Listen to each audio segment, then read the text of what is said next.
que ele coloca, aquilo no máximo deísta. Por exemplo, né, vamos dar um exemplo mais prático, né?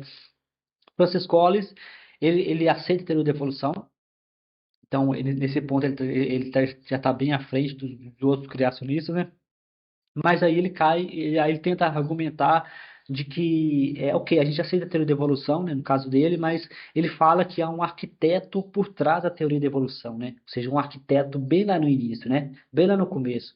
Isso seria no máximo um deísta, né? Isso não é um Deus cristão. Deus cristão ele é bem específico, né? Ele interfere, ele mete a mão, ele criou o mundo em 7 dias, né? O Deus cristão ele é bem específico. Nesse ponto, o Francis Cos lembra muito Jordan Peterson, né? Jordan Peterson, né? Só que o Jordan Peterson é pior ainda. O Jordan Peterson ele viaja na maionese mesmo, né? Ele diz assim, ele viaja na maionese. Mas o Francis Cos está claramente tentando encaixar a crença dele, né? Religiosa, cristã, judaico-cristã, dentro do mundo científico. Então, para isso, ele tenta falar de um arquiteto antes da teoria da evolução. Só que não há nenhuma necessidade para esse arquiteto, né? Ele tenta meio que. Porque na visão judaico-cristã, né, você tem a ideia de livre-arbítrio, né?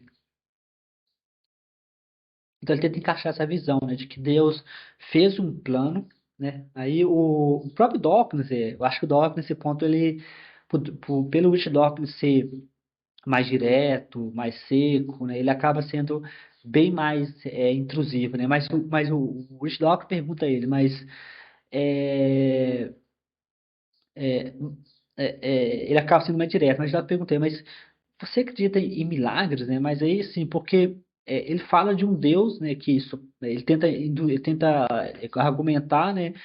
De um Deus que supostamente é um arquiteto inicial da teoria da evolução. Só que esse Deus, ele de tempos em tempos, ele decide fazer milagres, né? Decide de tempos em tempos fazer um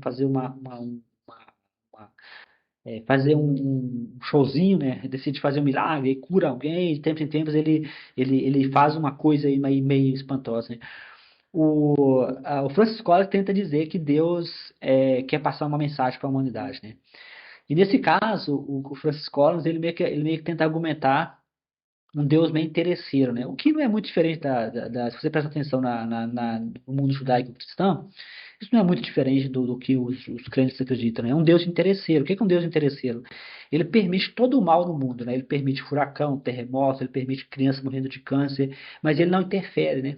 Por que ele não interfere? Porque, segundo o Francis Collins, ele só interfere quando ele quer passar uma mensagem para suas criaturas, né? Então você pensa em uma figura extremamente poderosa, né? Super poderosa, né? O Rich Dawkins chegou a confrontar ele com isso, né?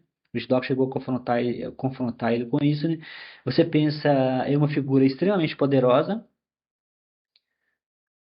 que poderia fazer qualquer coisa, né? Essa criatura extremamente poderosa poderia fazer qualquer coisa. Mas aí de repente ela decide fazer coisas como aparecer em uma torradeira, né? Jesus Cristo aparecendo em torradeira, né? Que virou piada na internet, né?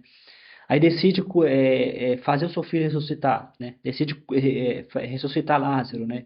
Aí decide fazer de vez em quando os milagres daqui e acolá, né?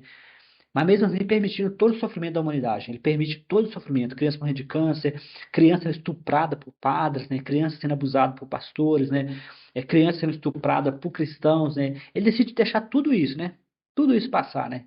Para ele, porque ele deu livre-arbítrio, aí, se você prestar atenção, o livre-arbítrio sempre se alinha com o mais forte, né? Uma coisa mais bizarra da história do livre-arbítrio, se prestar atenção no livre-arbítrio, o livre-arbítrio sempre se alinha com o mais forte, né? Deus é basicamente uma figura que permite que o mais forte faça o que ele quiser, né?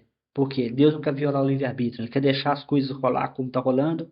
Aí, de tempos em tempos, ele decide fazer um gracejo, decide fazer uma gracinha, ele faz um milagre aqui, um milagre colar, ele faz alguém achar um lugar no estacionamento, né? Ah, Deus, me ajuda a achar um lugar no estacionamento. E, pum, a pessoa achou, né? Aí ele vai fazendo uns milagres aqui e colar, ele faz você encontrar sua chave, faz ninguém roubar seu carro, né? Ou seja, ele só faz as coisas quando ele quer passar uma mensagem. O que é um Deus muito interesseiro, se você prestar atenção, né? Ele tem todo o poder do mundo, mas ele não faz nada, exceto quando ele quer passar uma mensagem, né?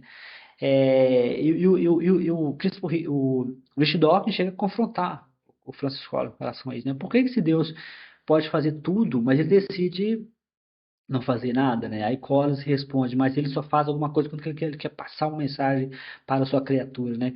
E o Collins, ele vai um pouco além, né?